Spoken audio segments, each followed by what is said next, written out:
So we have three schools competing tonight for the honor of top poet. We have Riverside, Deer Park, and Lakeside. Give it up for all three.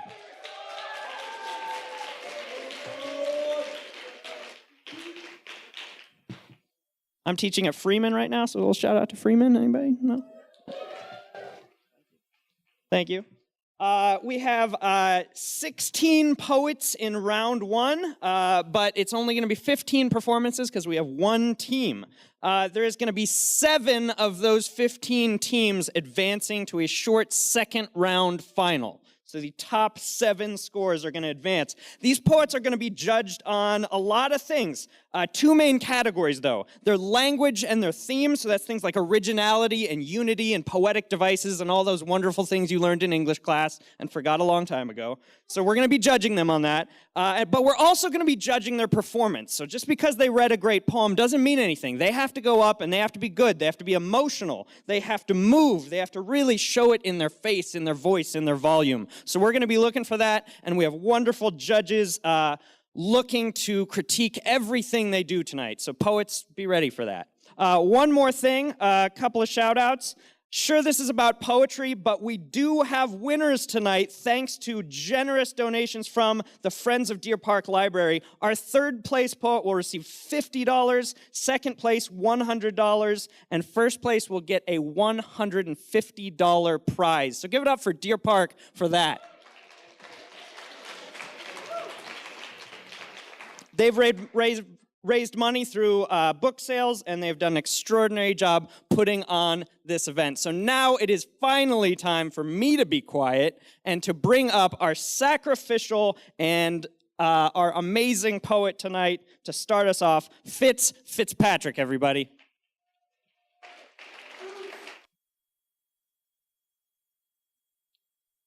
Whoever said home is where the heart is probably never had to couch surf. I start to say I'm home and realize I just said nowhere. That word is an empty signifier, a glass that no longer knows how to hold water. I'm trying to refill home with couches in other people's houses. Couches are always some vague color you can't name later. There's always that one cushion that won't go in all the way, leaving a crack that swallows all your precious quarters for the coin-op laundry. My bedroom has been stuffed into a sleeping bag. Apartment now means corner of a friend's living room, papers and books stacked in piles on the floor. This morning, I drink coffee from the only mug I brought with me and lament that other people's frying pans are always in the wrong place. Some days, I ask friends if I can do their dishes. Today, I leave my own out as evidence that I exist. I've begun to bow down in thanks to someone else's closet for holding my clothes, as all of me is shrunk down to 2 borrowed squared feet, just sheltered enough to hide from the stigma, the kind of homeless slathered in good cologne, painted with the last of the nice lipstick, the kind of leech that eats from its own leftovers, that is not a bother, who takes their food stamps to the nice grocery store and still walks with a middle-class sensibility, middle-class street kid, still thinks about the future, still keeps up their Facebook, temporarily embarrassed, the kind of poor that speaks with eloquence. We are the most likable, most employable brand of desperate. Middle-class street kids will talk to our guilt instead of a caseworker, will not point to the cracks in the ceiling where money was supposed to trickle down. The only street kid who was told home is where the heart is, but I remember my kitchen, the meditation of cooking, how everything stuck to the burners, sweeping an unsweepable floor, in the victory of hanging up hundreds of twinkly lights on the ceiling. I know exactly how much oxygen your own space can hold into nights. I fight stress dreams and lumpy cushions until I slump onto the carpet. Carpets are always made of wool sweaters. If you are where you sleep, I am someone to walk on. My last dollar goes to the man on the sidewalk. I'm not that poor if there is someone to look down on, but we both stink of stress. Today, I drink coffee from this stain-chipped mug because at least it is mine. Today, I thank God because a couch is not a sidewalk. Today, I thank the space I take up because a couch is not an overpass. Today, I hate the space I take up because a couch is not a bed. This couch is not my home. This couch is not my roof. This couch is a crack to nowhere, for what's left of me to slip through.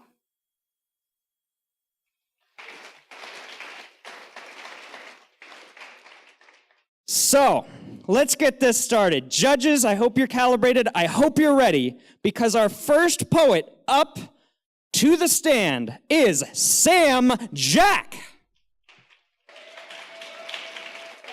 If you would have stayed, who would I be? Would I be the person that I am today? Would I have even made it through high school? Would I have the job that I do now? Would couch jumping be my new profession? The smell of tobacco and weed on my breath, my fingernails black from cigarettes, a rat's nest for hair. My face sunken in from the drugs. Would pill popping be next? I remember the day the cops raided our house, such a great example of my life. Instead of visiting at home, it was in a jail. Your white and black jumpsuit striped into my mind. I can never get that image out of my head. I think about this every day. I realize how much better my life is without you. At 5 or 6, I wouldn't have known that though. Would you have made my mom happy? How about my little brother? You leaving us made us who we are. You showed us who we could be without you. Your toxic life no longer dragging us down. You made me feel worthless. I remember the day you said you didn't want me, and it broke my heart, made me cold and distant to everyone. Your life mattered more than anyone else's. You made the world revolve around you. No one else mattered. You may think you become a better person. I highly doubt it, though. I have a strong head on my shoulders, no thanks to you. All thanks for you showing me who I could be. If it wasn't for you leaving, who would I have been? So thank you for never sending cards. Thank you for never calling, and thank you for leaving, because you being gone is for the better. So in the years to come, I'll be happy. I will graduate without you, and I will have a happy family without you. You won't even know your grandkids, and they won't even hear about you.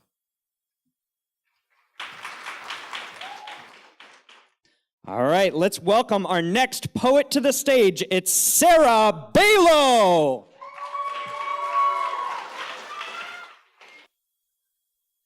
I am impossible to please. An endless circle, a cycle of do better, do more, a cyclone, a hurricane on this island alone, surrounding what my puzzle piece mind calls a home. While school and expectations swirl round this creation of my jump off a cliff into the abyss of dismal disappointments, of the sleep-deprived stress cloud that fogs up my mind. But I have to prove. Prove what? To who? That I can stress 5 times better than you? That getting A's at the cost of my peace is worth that piece of sanity that's taken by envy? 1, 2, 3, 4, 5, 6 classes to sicken the 3 a.m. hand cramps and deadlines and dates of stressing over college and worthwhile careers that are meant as a way to surpass my peers, that are going to somehow grant me the right of living after wasting all of my life. But I can't seem to win, for in my deadlocked prison riot brain, it's simply not okay to sit and escape from all of my chains. Because one mediocre grade, one mistake threatens to take away all of my joy, for I feel like a toy in the hands of a psycho who refuses to let go. I cling to the thought, at least I'm smart. But no. Yet again, the never-ending battle of more will take my break and make me fake that I love to not have a minute of my time, that I'm not worth a cent if I don't do everything. Comparison supplies this crushing cavalry with swords and knives that pry my eyes to, oh, look what she's done, and she's only 15. They've accomplished so much, they're taking the lead. Well, what have I done in the last day or two? Wasting my time, not being like them, not being like you. Working across an invisible board, my ambition screams, Queen! When I'm merely a pawn, moved by anxiety, fearing a sacrifice of humanity for that 2020 number of what I'm forced to be, this new innovation in stress-powered worry has maximized efficiency in taking my sleep. For if I've nothing more to do, then I'm only forgetting and will soon be regretting. Machine-powered nightmares keep careful watch of my bloodshot thoughts as they toss me and turn me, spinning and whirling, playing a black and white image across my eyelids. Like a cinema screen, I can see me, only several imagined years from now. That B that I got on a history test will surely lead to a future arrest. That day-late assignment, a warrant for death. That scholarship that I didn't obtain will cause me decades and decades of pain, wasting away in debt and disarray. This war propaganda pushes me on to theaters of fighting with strategies drawn by the schools and the jobs and the hope for a life when all I'm really getting is strife. The projector light flickers on the broken down seats, ripped from weeks of weak neglect, of regret that I want to forget. My eyes are turned to the exit sign as it calls with luminescence that's presence floods my musty mind. And escape. Let go, it calls me through cobwebs of darkness. Let go, your humanity need not be heartless. Let go, get away from this shadow box of night that glues your sight. Look up and see the stars that you have made, the stories and scars that you'd never trade, the beauty. Because someday, you'll be what you'll be. And someday you will be free.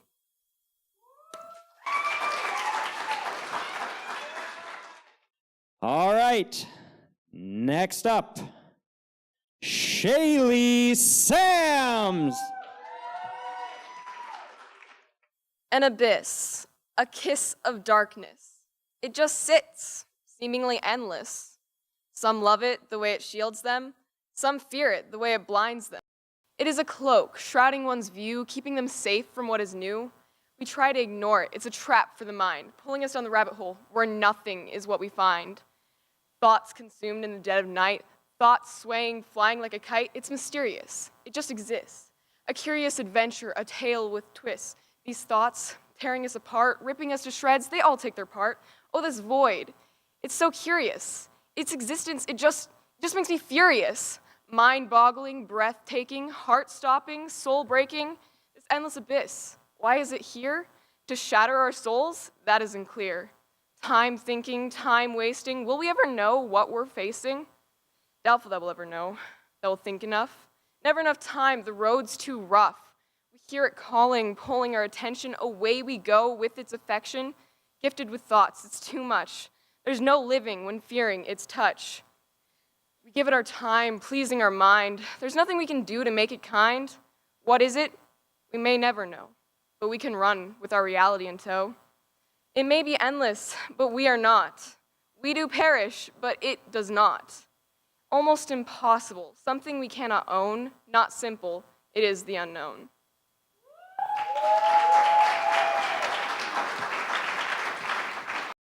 Please welcome to the stage, Gabby Early.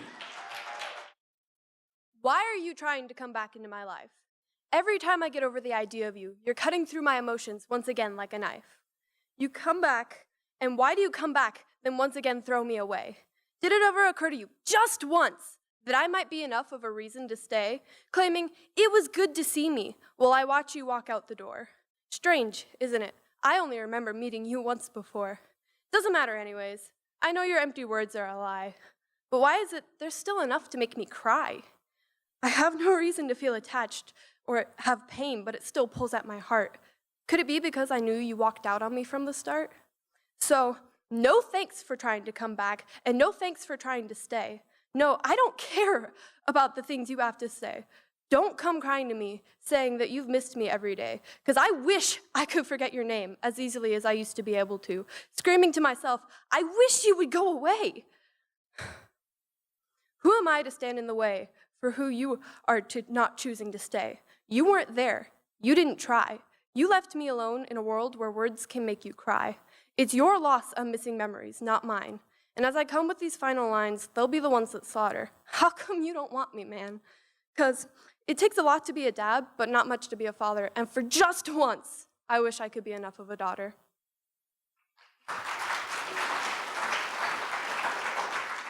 All right, we are cruising along this evening, which brings us to Kaylee Singh.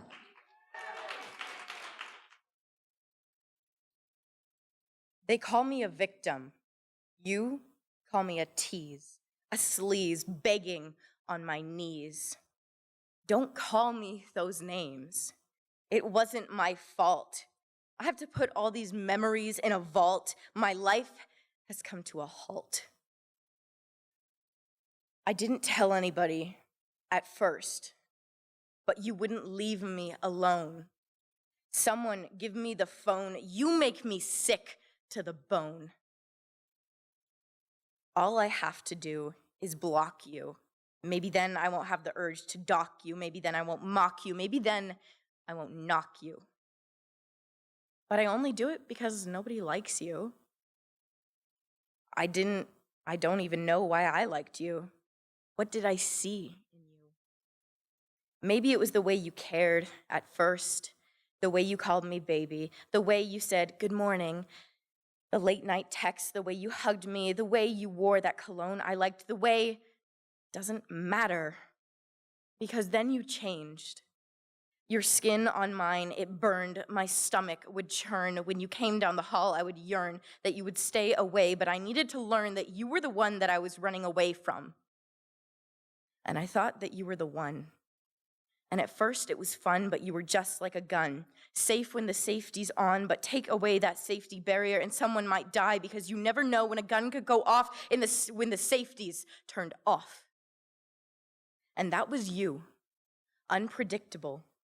I was afraid that you would go on a tirade. I would sit there silent, screaming inside. Where's the justice? Where are the righteous for those who scream in silence because they're too afraid of violence? Just when I thought it was over, you would come crawling back, saying, baby, I'm sorry. I need you. I love you. It won't happen again. I never realized that that's how it made you feel. But you never asked how I felt. When you would feel and my skin would peel, I would almost kneel because the pain was so gut-wrenchingly disgusting. I felt disgusting.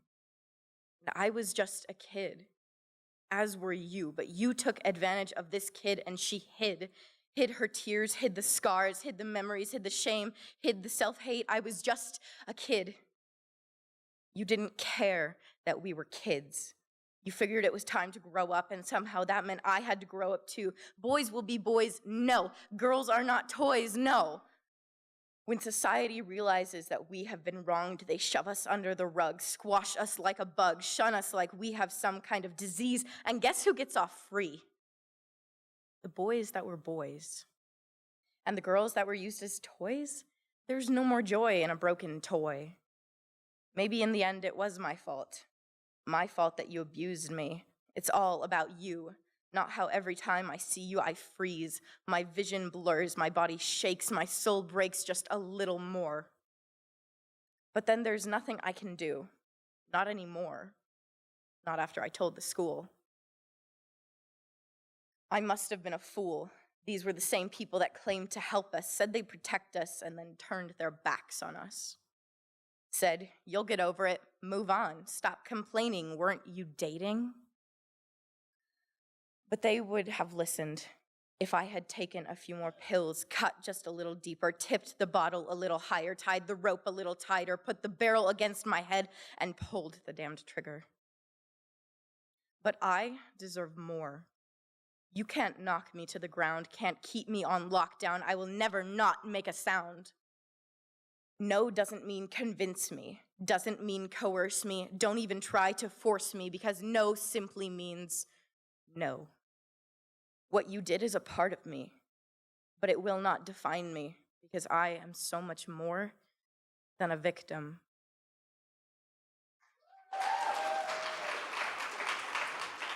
All right. Next up, we have Tristan Montgomery. I stand on the cliff of consciousness and look out over the ocean of emotion. The bittersweet air flows through my body, relaxing my muscles, but convulsing my mind. I walk down the trail of life, looking to find a beach in which I can enjoy. As I clear the woodline, I see that the beach is covered with sharp rocks, and the sand is scorching to the touch. I avoid the pain that comes with the beach, and I sit near the water's edge, blankly analyzing the very detail of each and every wave, taking a deep breath, and exhaling in sync with the wave rolling over onto the shore and going back out again.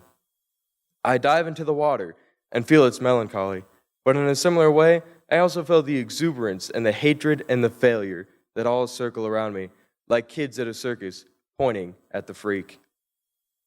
Immediately after this, I'm pulled under the water by a grip I can't escape, yet I don't feel anything tugging at my heel.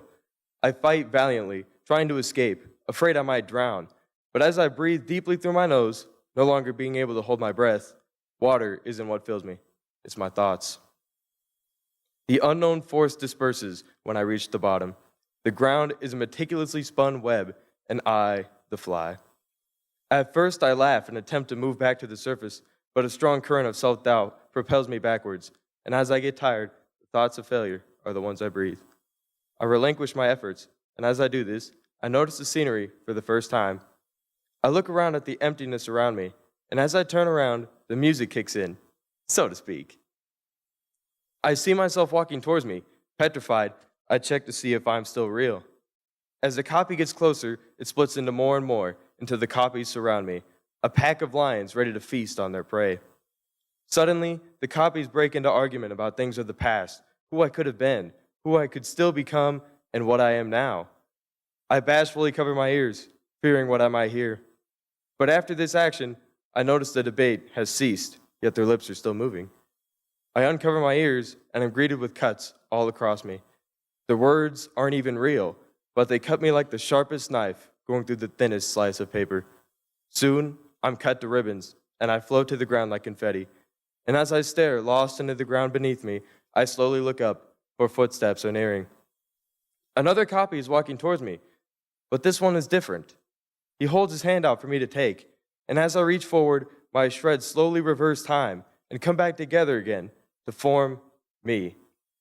He smiles simply. What good are words when an expression says it all? I wake with a jolt on the beach.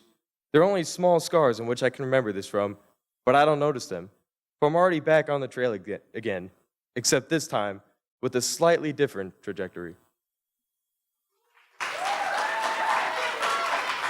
Please welcome to the stage the dynamic duo of Blue Seidel and Tyra Oshesky.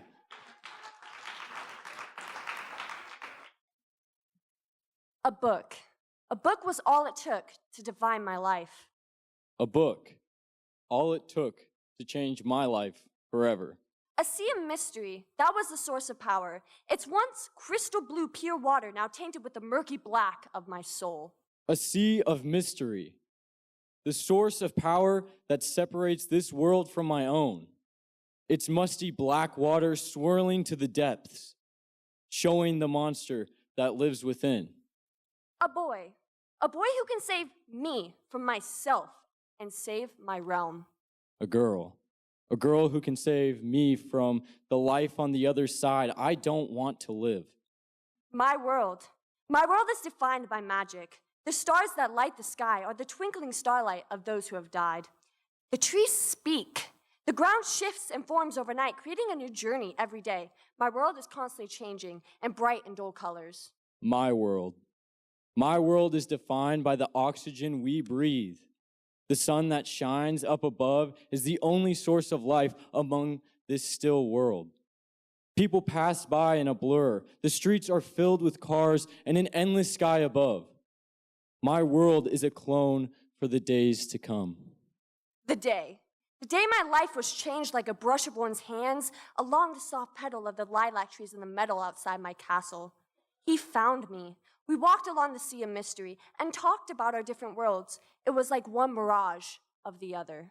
The day my life was changed like a light switch. My once dim life was bright again. I found her. I was pushed into the murky lake with the book in my hands and was pulled in a blinding light that led me to the sea of mystery. This world was different from my own. Time was precious. My soul was becoming less tainted and more pure the more time I spent with him.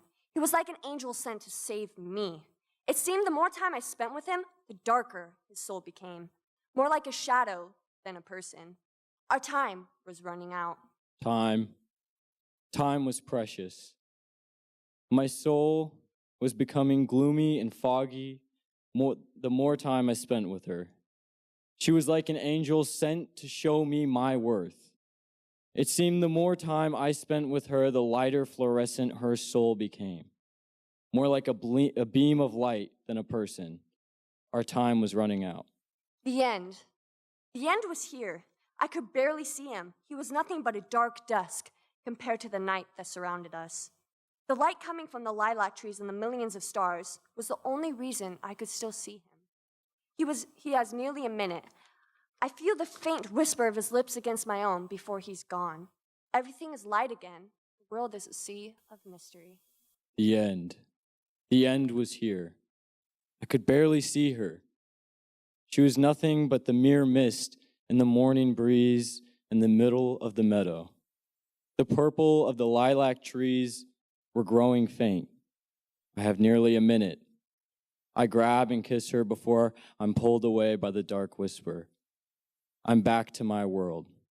I can see it more clearly. Darkness outlines the world, and this world is a sea of mystery.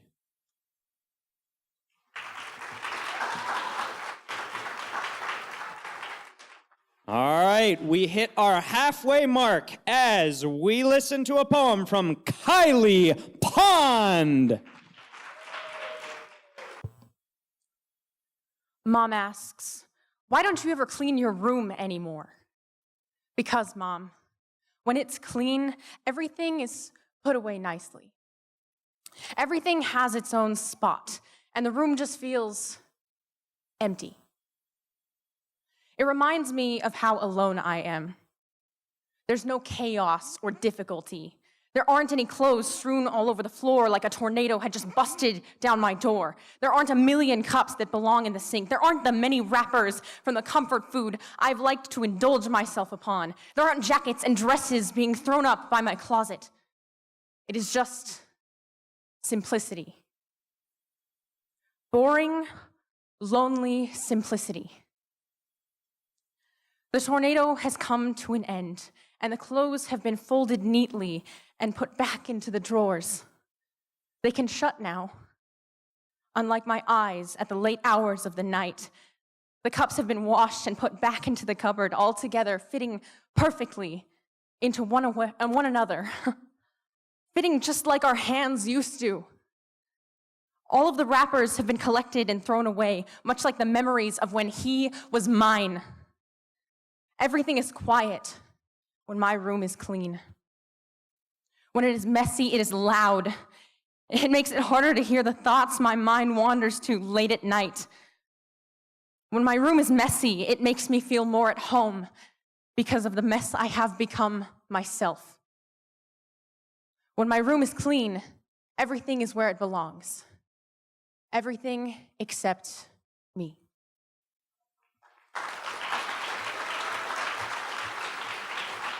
Welcome our ninth poet, Jordan Kennedy.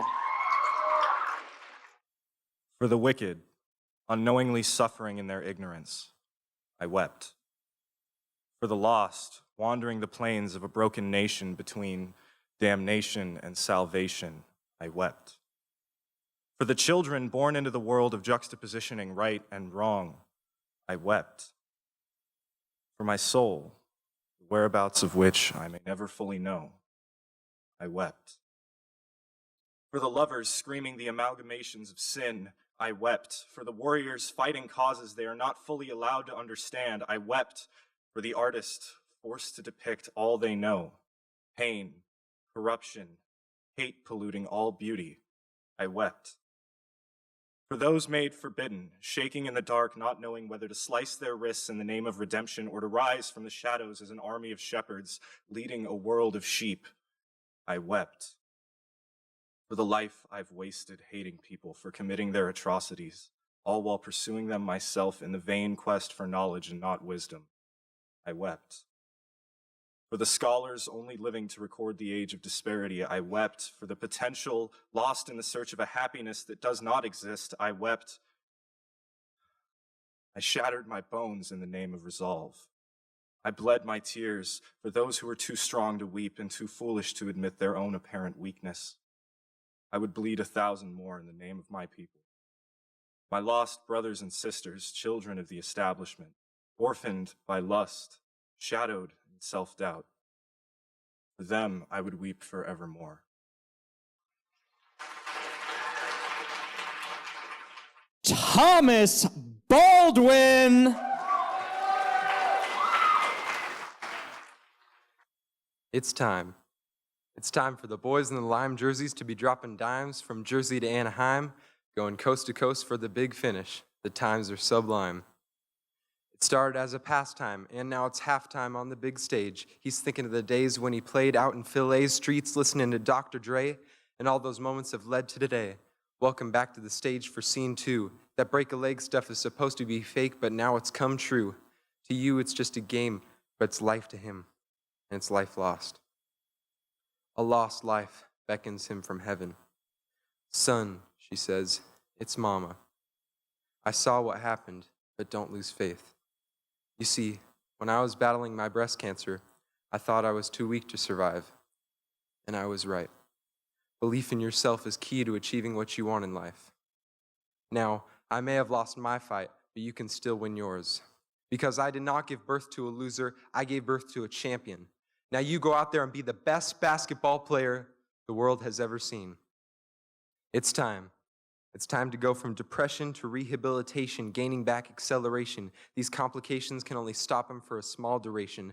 3 things on his mind: wood, basket, and leather, working his way up to the encore presentation. He's back for the last act, championship game, 3 points behind, 3 seconds left, 2 points behind, 1 play left to decide the result. I'm open, he shouts as he reaches for the inbound pass. One last opportunity to reverse the past. Tosses it up with every last bit of hope he has. Swish.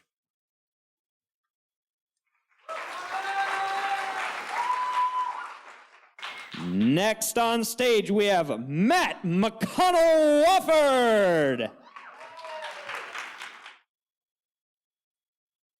The night. How bright the stars and moon shines, almost like the sun. The light so bright I don't dare stare, but can't bear to not look.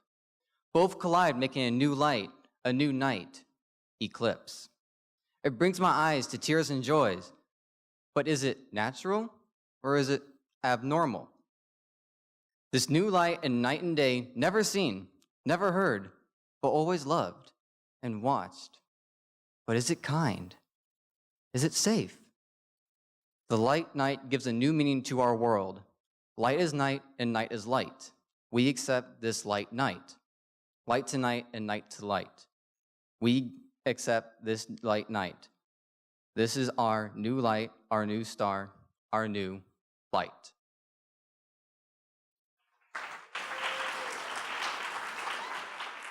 Welcome, Emerson Slenga. I remember sitting at my desk, feet up on the surface, gazing out the window. The sound of my lamp humming with electricity, my cat scratching his claws on the carpet. The phone rings. It rings for a while. Finally, it is answered. Hello? The smell of my candle, vanilla bean, warm hazelnut, so tranquil. A letter to be sent to my beloved sister, the graphite on my fingertips, the specific movements made by my hand. Hey, Emerson, he calls. Emerson, come downstairs. I feel nervous. I creep down the stairs. Sit down. I begin to shake. I know something is wrong. Emerson. It's gone. Or it's over. She's gone. I feel warmth start to trickle out of my eyes. I taste my dinner. I rush to the bathroom, my mouth hovering over the rim. Nothing. Then the numbness hits me. It envelops me, washes over me. I feel nothing. I walk upstairs, drift to my bed, and I lie there wondering, is this it? Is she really gone? Now the numbness is over. Now reality hits. I feel the grief, all my feelings drained except for one, sadness. Salty pools begin to form on my pillow. This is it. She's gone. I tell myself, she's not coming back. At least she's happy now. No more sickness, no more sadness. Free. I know she is watching over me. I know she is proud of me. I know she loves me. Now I know my time is up with her. I must say goodbye. Goodbye. Goodbye, Mama. Goodbye.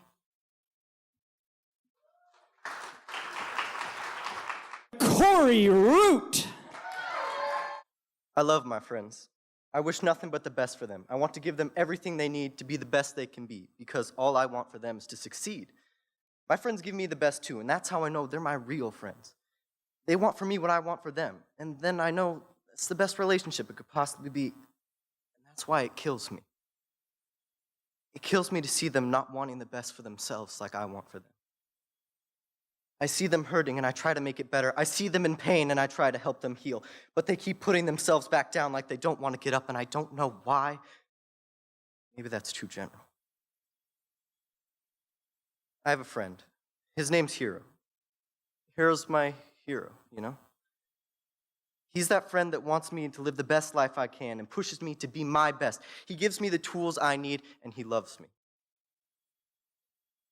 Hero hurts sometimes too, though. Everybody's hero hurts. And you just want to help Hero. You want to give him what he needs and talk to him, but no matter what you do, Hero brings himself back down. He hurts himself more, he doesn't want to be helped, and he's slowly killing himself. He's killing you too.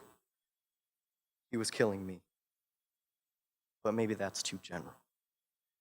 Things got so bad for Hero, he didn't want to be here anymore. Hero told me he had to go, and that what was I going to do without my hero? He told me I needed to stay strong, but I no longer had the tools to stay strong. He told me I need to make good choices, but I no longer had him pushing me to do so. He told me to keep loving, but how can I keep loving when I just no longer have the hero in my heart to love with? I needed him. I tried everything this time. I tried my hardest. I spilled my heart out to him with everything I had. I reached out to him. Stay here. He's fading back, fading into black, fading back to nothing, into the background. I said you stay. He's going far, going to the nothing, almost gone, gone, gone. He's gone, he's so gone. There's no more.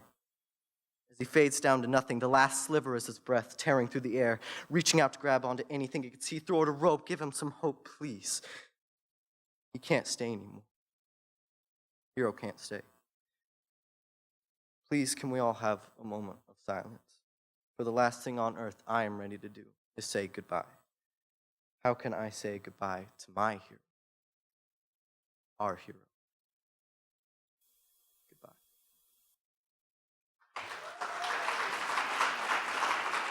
Amy Barber. To protest, verb. To express an objection to what someone has said or done. But when it's one-on-one, protesters change their view to oppose political oppressors they don't like. Their knowledge of this comes from yelling opinions at the radio stations that are talking about the end of our nation. The nation that cares more about the welfare of the well-fed than the well-being of the ones without a bed. Angry are the protesters. Because the celebrity molesters saying the ones who have known are to blame because they like the offender's fame. The excuses of these men? They were just having boyish fun. The accusers say they were bribes just to get the job done, and these very same women who now fear for their lives carry around personal protection because they know they can't trust their knowledge of a man's flirtatious spirit or his temptations of lust. Angry is the protester, who believe they're humanity's protector from the senseless use of what they see as the metaphorical equivalent of a sawed-off shotgun. But that doesn't mean you should enact a ban or flinch the sleight of a hand. A man should be able to protect his family from the complete devastation of losing them from a stray bullet cast into a crowd full of innocent children who have no form of protection because teachers have no means of foreshadowing what would follow during the times of distraction. And then it happens. A family becomes childless. A woman loses her self-confidence. The media moves on. The protesters have nothing to protest. What comes next?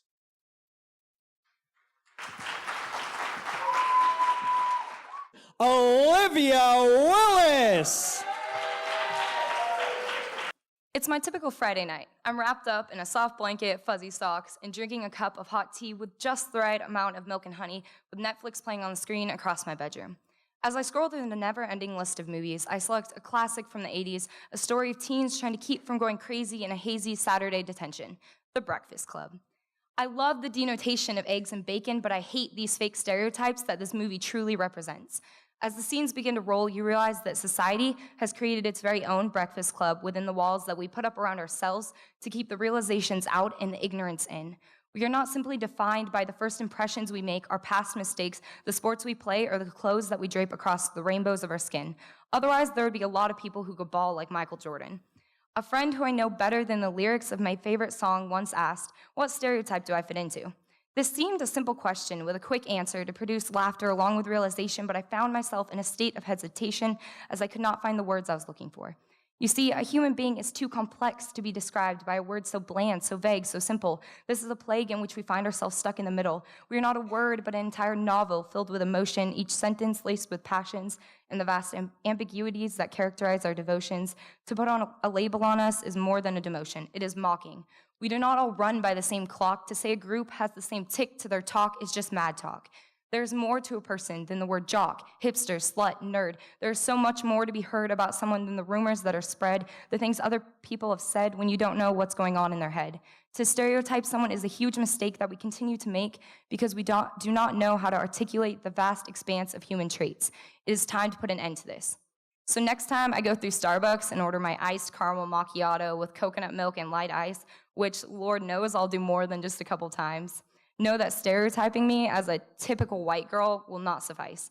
I wish that we could all share the iconic Breakfast Club scene of walking across a football field, fist in the air, because we are aware that we are not just a name, a past, or some false claim.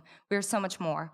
Our souls are like galaxies that can be endlessly explored, so dive into this ocean of awareness, shed your skin of obliviousness, and realize this.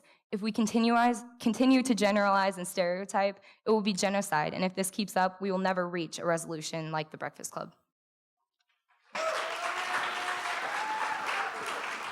Let's hear it for our poets. We are going in reverse order from the first round, which means our first poet of the second round is Olivia Willis. We are the generation of miscommunication. I'm not talking about the mispronunciations or mistranslations from Google Translate that complete many of our foreign language assignments. Technology has consumed us.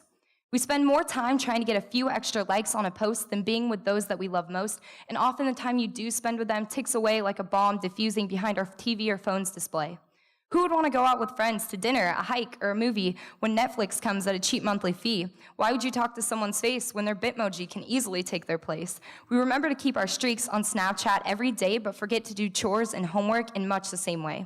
Since when did a connection concern Wi-Fi instead of the feelings between two people? Before we know it, everyone will only be Skyping our partners in the steeple because we lack communication.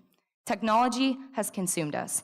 We don't go outside and listen to the chirping of birds because we only want to hear the tweets we find on Twitter. The only book we read is Facebook, and the main topic is to learn intimate details about the lives of the thousands of friends that we barely know. When all of your tunes are streamed, a personally made mixtape seems like a nostalgic dream. Why would you listen to the soulful voice of Elvis on a record when you could plug in an aux cord and listen to electronically produced chords and a voice coded in autotune? We Google prettiest places in Washington and best places to travel as we sit in our bedrooms and ignore the flowers that are blooming outside our own windows. We are obsessed with the beauty of the world around us, but only look at it through a touchscreen. Today, children play Minecraft instead of making arts and crafts. When I was a kid, we used to climb trees, but now they just download apps for free. I remember the excitement of picking apples at Green Bluff, but the only apples we pick now are iPhones, and somehow it is never enough. Technology has consumed us. It has become the oxygen to the lungs of society, but the kryptonite to the soul of the individual. This could be taken in a hypocritical sense because I myself send more than just an occasional text.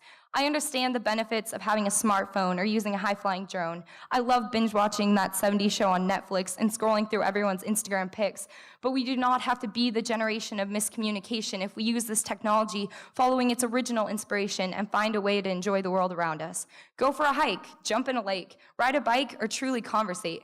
Keep your phone in your pocket, don't snap every moment, and maybe, just maybe, we can relearn what it takes to communicate. Our second poet of our final round, for the second time, please welcome Amy Barber.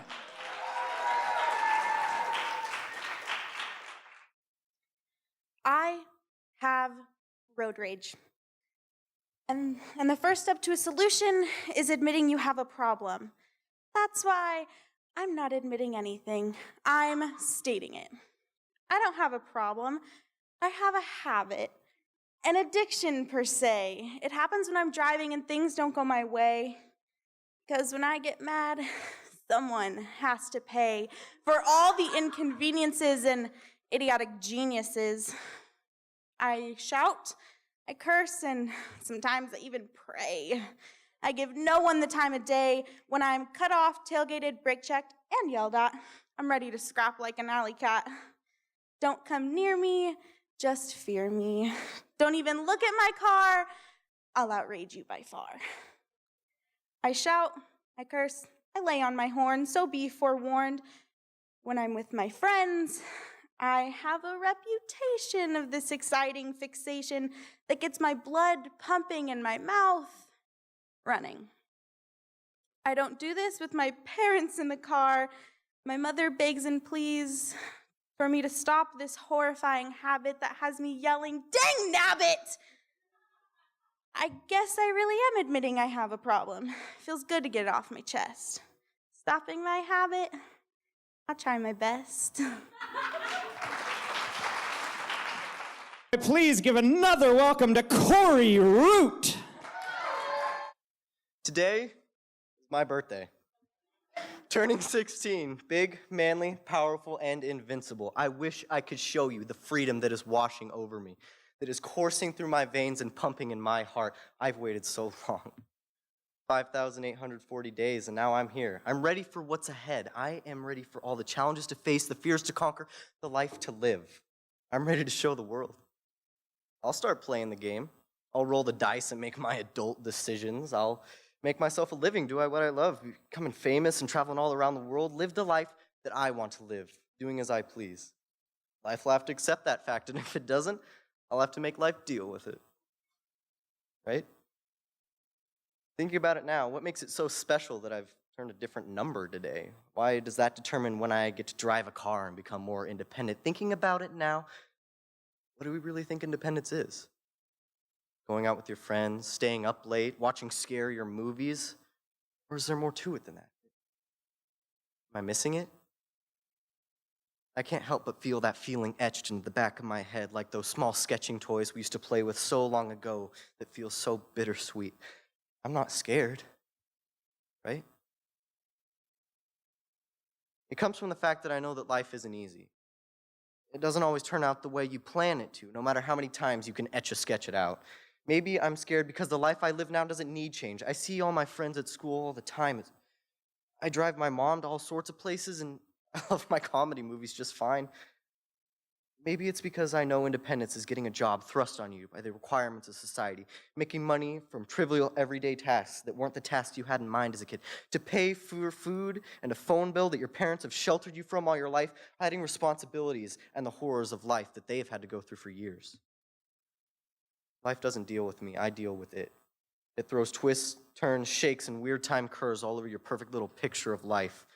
Be thankful you're still a kid with a roof over your head, eating food that you don't pay for every night while you text your friends on Snapchat about all your real life problems. Thinking about it now, I don't want to play this game. It's too big, it's too powerful, it's too scary, it's too invincible. I don't want to leave my home. I don't want an 8-hour day of work devoted to trivial, miserable, painful tasks. I want to be a kid. I want to be young. I want to live the life how I want to live it.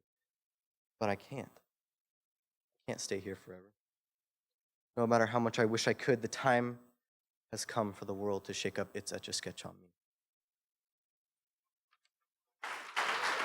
Welcome Emerson Slenga. Every day, I wake up, I get dressed, I apply my makeup. It's just another day filled with thoughts. For a teenage girl, I probably think a lot. I think about what I want to do and why I haven't done that yet. I constantly think about my future, if I'll even have one. Grades like mine, they don't get very far.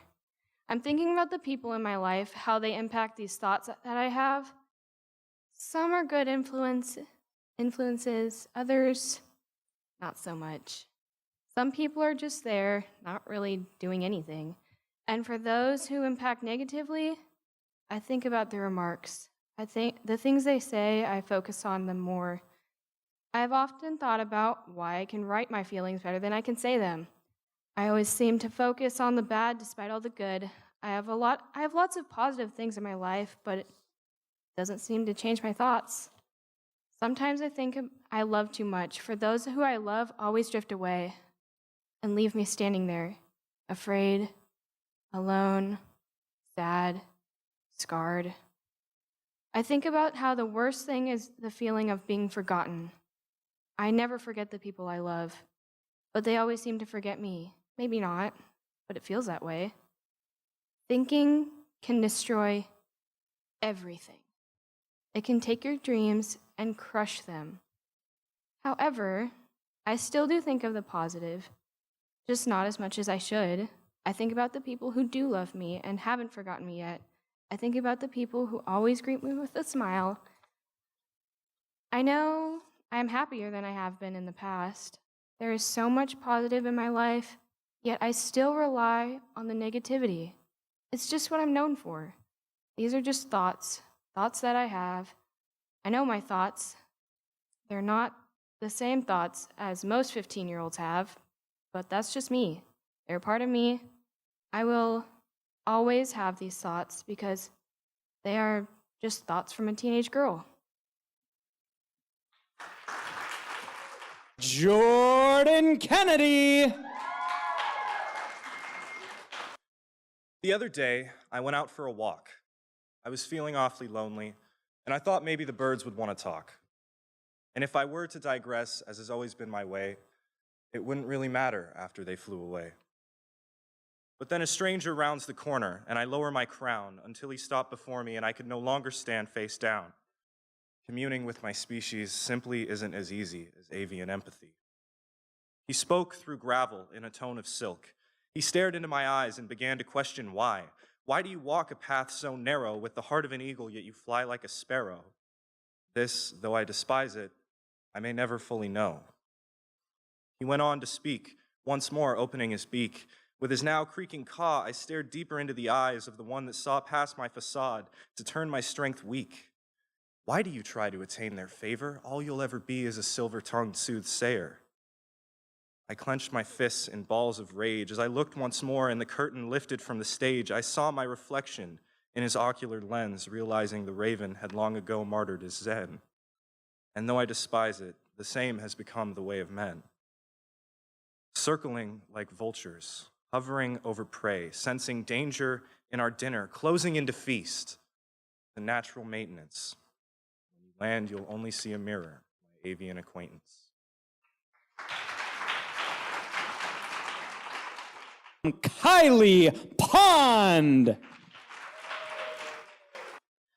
When it's 5:11 in the morning and it's cold and you're sitting alone in the dark, crying, shaking, not understanding why there's this imaginary knife sticking out of your chest, a knife placed there by the one you gave your heart to. My stomach, it drops. It feels empty. Just like my hands, now with nothing to hold. His hands used to fill mine. They fit perfectly, it seemed. As everything else feels empty, my mind is always full with thoughts of him, thoughts of us, thoughts of how things used to be, how things could have been. My lips, they long for yours pressed up against them once more. They stop daydreaming and start counting. Slowly, counting the days the wound had been festering and forming around the knife. 258 days so far, you tell yourself with that shaky voice that once was used for I love yous and other apparently meaningless nonsense. The blade replaced that vital organ that used to sit in my chest. Now it rests shattered in the large pockets of his cargo shorts. Give your final welcome of the evening to Sarah Balo. Scholarly oppression. When you feel like your voice is merely a whisper as you scream at the top of your lungs. You're made wrong by the people who treat you so young. This demented waltz of broken inspiration, shattered determination. When you long to learn and as you yearn, you only earn reprimands. And this awful game of being forced to tame your thoughts and are told you are wrong when all you've done is fought and your boxed-in mind screams, why? Why are we forced to daily be molded into the perfect obedient robots that you passive-aggressively coax into poses, these faux diamonds and roses, as you take your real perfect pictures of our fake programmed smiles? And all the while I sit and watch as you ignore the reality that is storming your fortress of childish ignorance, this dissonance that attacks any peace in my mind every time we aren't separated by a great distance. I am finished with pretending, defending your whiny complaints as you place constraints on those of us who foolishly supposed you would change. Blue skies that shone in my eyes are caught by surprise as you disappoint me once again by the lack of beautiful ideas and new shapes that I could have pieced together in the clouds of novel knowledge. I am instead left barren with lightning tearing as I try to understand something you randomly expected me to have in my head when all you've done is train me to remain complacent, or else my attitude would need a replacement. We, the young, who have eyes enough to see, ears enough to hear, and voice enough to say what we mean, are deemed unfit for your environment, this deceptive, safe enclosure for the lazy and slow, as you treat us rather like domesticated meat, and you act with neglect of our intellect, and now demand an unearned respect. As I finally leave your toxic gravity, I am freed from my sensory-loaded anxiety. The air becomes less thick, and I wonder, does absence really make the heart grow fonder? But the truth is, it's once again summer. I'm done. This is Flo. She's a sponsor from Deer Park Library and sponsored this event. Give it up for Flo. Friends of Deer Park Library. All right, Flo is going to be presenting our awards. So Flo, if you'd stand to my right, and poets, you can come receive your awards. Our tie for third place is Amy Barber and Kylie Pond. Congratulations, Amy and Kylie. They will not be splitting the prize. They will both receive the third place money.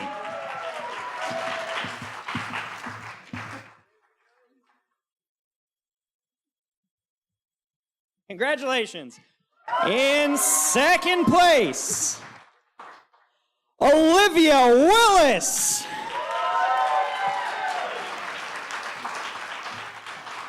$100 prize for Olivia.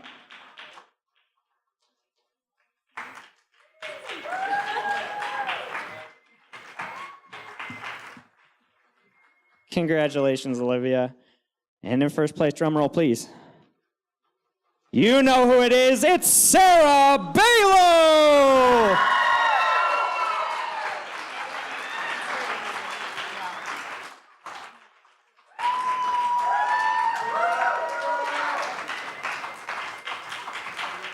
Congratulations, Sarah. Very well earned. Give it up for all our poets one more time.